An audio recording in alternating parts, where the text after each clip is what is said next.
Bonjour et bienvenue chez DJC pour notre deuxième émission. J'espère que vous avez bien aimé la première. On passe sur la deuxième, donc on parle des objets de mon enfance. Alors ça remonte à très loin, mon petit frère étant le père Fouras, mais je vais vous montrer quelques objets qui datent, que les plus jeunes vont pas reconnaître, mais qui sont amusants quand même. On voit par exemple cette petite gourde. Alors à l'époque, effectivement, on avait notre petite gourde pour aller à l'école, comme tout le monde, avec notre petit nom, la petite tasse qui allait bien autour, et ça donnait voilà, la première gourde de l'époque, quoi. Donc là, c'est très vieux, je vous donnerai pas une année parce qu'il y en a qui vont se sentir vieux, mais ça me donne une petite idée de comment c'était. Ensuite, si on part un petit peu de cette petite gourde, on se dit que l'enfance, il y a quand même beaucoup de choses. Alors comment Superman était quand il était enfant? C'est tout bête. Il était tout petit, mais il était en noir et blanc du coup, forcément, parce qu'on est dans ces années-là, il n'y a pas encore la couleur, donc les premières photos étaient en noir et blanc. Et on voit une évolution, donc comment je grandis de 1 an, 4 ans, 5 ans, l'évolution basique d'un enfant qui veut voir plein de choses.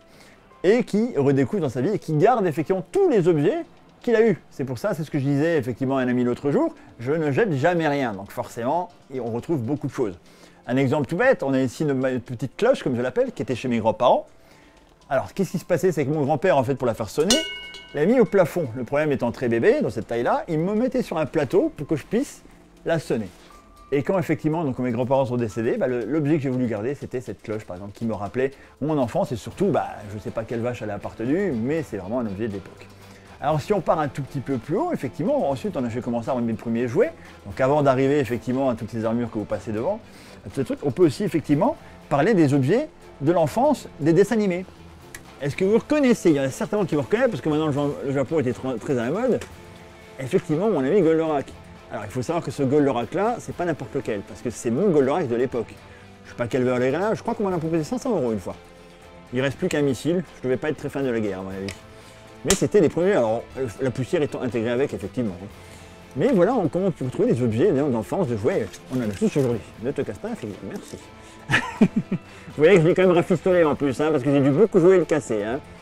Si on part sur d'autres jouets qui me plaisaient, il y a des jouets qui ont réussi à m'apprendre des choses aussi, notamment la programmation. Vous dites comment est-ce qu'un jouet peut apprendre une programmation? Eh bien, je vais vous montrer, et c'est assez impressionnant. Ici, vous avez ce qu'on appelle un bit track. Pour certains, c'est un simple char basique, effectivement. Ce qui me différencie, c'est ce panneau de commande.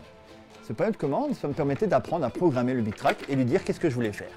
Et, chose surprenante, il marche encore. Je lui demandais d'avancer de 3, de tirer 3 fois et de revenir 3 fois en arrière. Et on était parti. Reviens!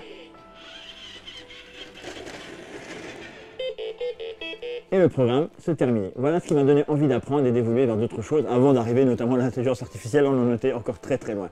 Et donc effectivement, de la même année que ce char-là, on est en 82 et sortent les premières consoles faites par MB, à l'époque était aussi fabricant de jeux de société par exemple, avec des cartouches basiques de ce qu'on pouvait connaître, qui sont arrivés par la suite, et un écran vraiment très technique. Il suffisait simplement d'avancer, de tirer, d'avoir des petits vaisseaux, etc. Alors effectivement, on se demande encore comment ce jeu peut encore marcher, mais tout était intégré. C'est-à-dire qu'on le branchait et ça partait directement. On est aux toutes premières cartouches, il y a même des écrans pour faire le côté coloré de la chose. Non, on est vraiment sur du noir et blanc pur. Et des polygones très basiques. Avant d'arriver à ce que vous connaissez bien plus tard. Ce sera l'objet d'une nouvelle émission, donc la prochaine fois, sur les jeux vidéo cette fois-ci. Donc je vous dis à bientôt et n'oubliez pas d'être super.